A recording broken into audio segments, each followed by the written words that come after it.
Welcome to the Zach On Leadership Podcast. I'm your host, Zach Hughes. Today's episode is entitled Cloud Computing and the Glue-Sniffing Guarantee Fairy. The film Tommy Boy, starring Chris Farley and David Spade, was released in 1995. I was in high school at the time. My friends and I watched it constantly. Nearly 30 years later, people quote it, sometimes not even knowing it. I overheard my 11-year-old the other day say, "Brothers don't shake hands, brothers gotta hug." I'm quite certain that he's never seen the movie. Now, there are plenty of leadership lessons from Tommy Boy, especially for the sales crowd. There are several fantastic articles out there analyzing the sales techniques of Tommy. I'm not a salesperson, but if you are, you should probably check them out. Google sales lessons from Tommy Boy, and you'll see what I'm talking about. This podcast episode isn't about sales, it's about cloud computing. That's a concept people only dreamed about back in 1995.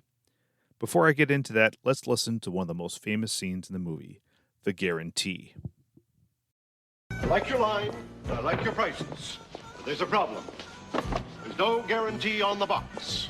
Heck, if something breaks down, you can call me, even if I'm home watching TV.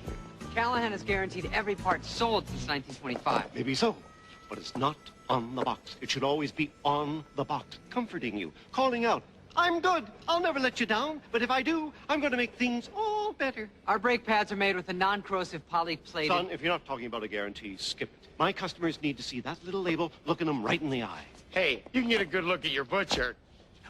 What? Remember, chicken wings, chicken wings. All right, you want to talk about guarantees, then... Fellas, you just ran out of time.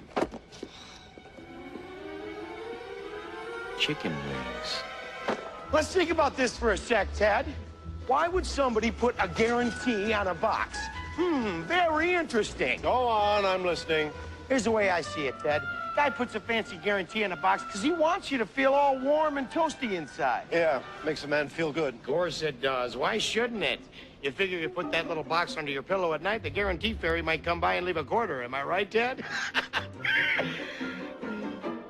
What's your point? The point is, how do you know the fairy isn't a crazy glue sniffer? Building model airplanes, says the little fairy. Well, we're not buying it. He sneaks into your house once, that's all it takes. Next thing you know, there's money missing off the dresser and up. I've seen it 100 times. But why do they put a guarantee on the box, then? Because they know all they sold you was a guaranteed. That's all it is, isn't it? Hey, if you want me to take a dump in a box and mark it guaranteed, I will. I got spare time. But for now, for your customer's sake, for your daughter's sake, you might want to think about buying a quality product from me. Okay, I'll buy from you. Oh, that's... What? The person in this clip that I most closely relate to is Ted.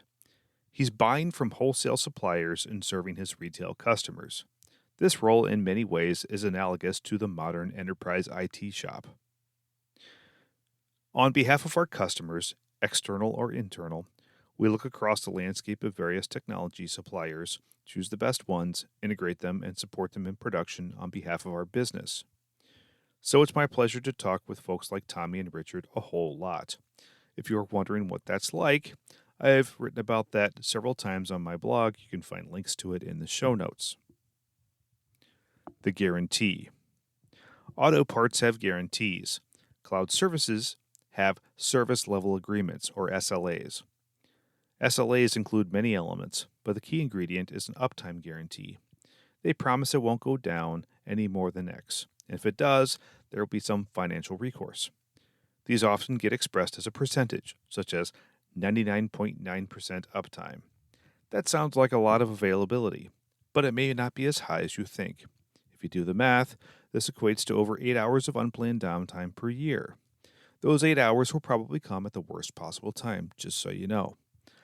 A 99.9% SLA might make you feel all warm and toasty inside, but there's another reality that strikes sooner or later. The glue-sniffing guarantee fairy. Here's my story. I ran an important application in one of the major public cloud providers. That application ran just fine almost all the time and had for years. Then one day, in the middle of the business day, the application went down for about an hour and a half. The cloud provider gave notice of the affected component.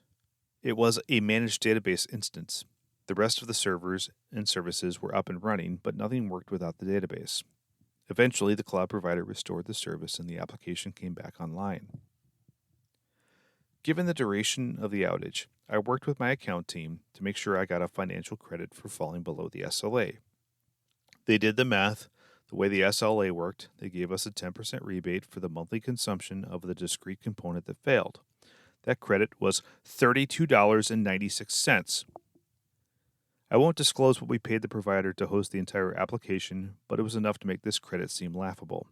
A $32.96 credit is something you expect to see on your personal phone bill, not something you expect to see on your enterprise application hosting. Now, the provider did everything they were obligated to do, and they did so with transparency and efficiency. But I didn't feel all warm and toasty inside. But instead, I felt like I got paid a visit from the Glue-Sniffing Guarantee Fairy. That's when I started scratching my head. What is the SLA for if it doesn't come close to making up for the business disruption we experienced? It doesn't matter to the cloud provider. They make hundreds of billions of dollars. This service failure and all the credits doled out to all the customers totaled up to a rounding error on their P&L. Shame on them or shame on me. After I was finished throwing my fit, I recognized my error. I acted like Ted at the beginning of the scene. Richard protested, "Our brake pads are made of non-corrosive polyplated." And then Ted cut him off, saying, "Son, if you're not talking about a guarantee, skip it." Now, all of a sudden, I care a whole lot more about those non-corrosive polyplated whatevers. Is this the cloud provider's fault or is it mine? I decided that it was mine. I failed to design a fault-tolerant, disaster-resilient system for our application. That was on me. Going forward, I changed the way I interacted with cloud providers. 3 things made the most difference. Number 1, assume that everything will fail no matter what the SLA says, then design accordingly. We design our applications to be highly available across physical facilities and recoverable across geographic regions. Number 2, multi-cloud creates options and flexibility. It is a burden to be proficient and built out with multiple cloud providers, but it's worth it and necessary in today's age. Number 3, third-party cloud-native tools provide multi-cloud interoperability, security, manageability, and visibility. It also lessens but doesn't eliminate the multi-cloud learning curve. With these 3 principles in place, I feel a whole lot better about SLAs. If something fails, fine. I'll take the small credit, and I won't be bent out of shape because my application stayed up the whole time. That's how it's done. Lastly, I don't want to overstate our position. Just like you, we are on the journey. We've learned a lot, we've achieved a lot, but we have plenty of work left to do. When I hear technology salespeople talk about their SLAs and guarantees, I always think about this scene from Tommy Boy. Perhaps you will too, and then crack a smile. If they wonder what's up, tell them about my podcast. I always appreciate new listeners, even salespeople. That's all for this week's episode of the Zach on Leadership Podcast. Thanks for listening.